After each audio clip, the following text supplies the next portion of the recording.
You've just come back from pilgrimage where you were walking in Ireland with very little money. What was that like? What was it like? It was a difficult experience. I found it very challenging, and yet at the same time, it was a moment of grace.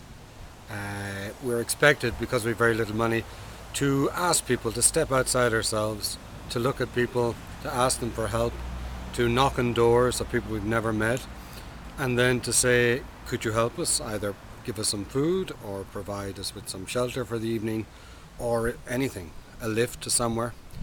And the idea is that we become dependent on God's providence, that we stop worrying about the clothes on our back and trust that God will look after us on the road. And was God provident?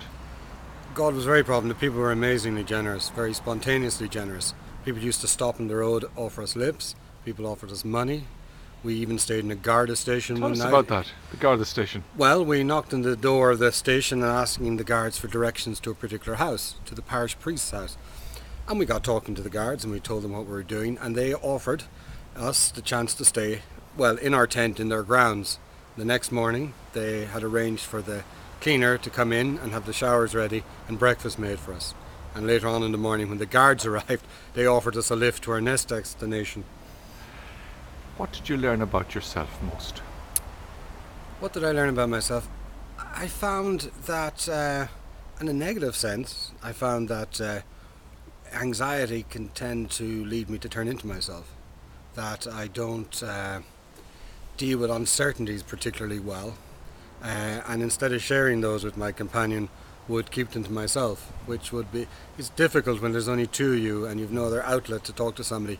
It can lead for bad relationships and blaming the other person unduly for mistakes. The other man was an ex-soldier and you were walking through Northern Ireland. He had been what was it called? A Marine, an ex-Marine, a Royal Marine. What was it like walking through Northern Ireland with an ex-Royal Marine? Well, I suppose for Mick as an ex-Royal Marine, so long since he was in Northern Ireland that he kept seeing it as a completely different place to what he'd experienced 30 years beforehand. But we did pass along some of the places where he'd been based and some of the villages and towns he'd been stationed.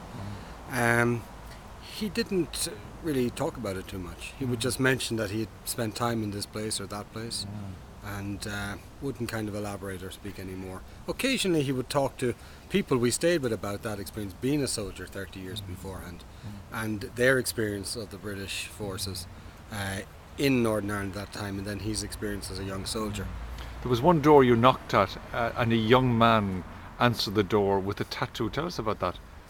Yes, we were walking from the Abbey of Portglenone, and we'd been walking all day. I'm very tired, very hot day, and we were near enough to Ballymena at that stage, and we just decided we both had had enough. So Mick tried in the door and got no answer, and we went down another country road, knocked at the door, and this chap opened the door in a muscle top and pierced ears and tattoos all the way up his arms. And so we asked him, could we pitch the tent? No problem. So gave us permission, pitched the tent. Later on in the evening, when we were sitting down, he came out and said, look, was there anything you wanted to eat? Did you want to come in and have some tea? So appearances can be deceiving.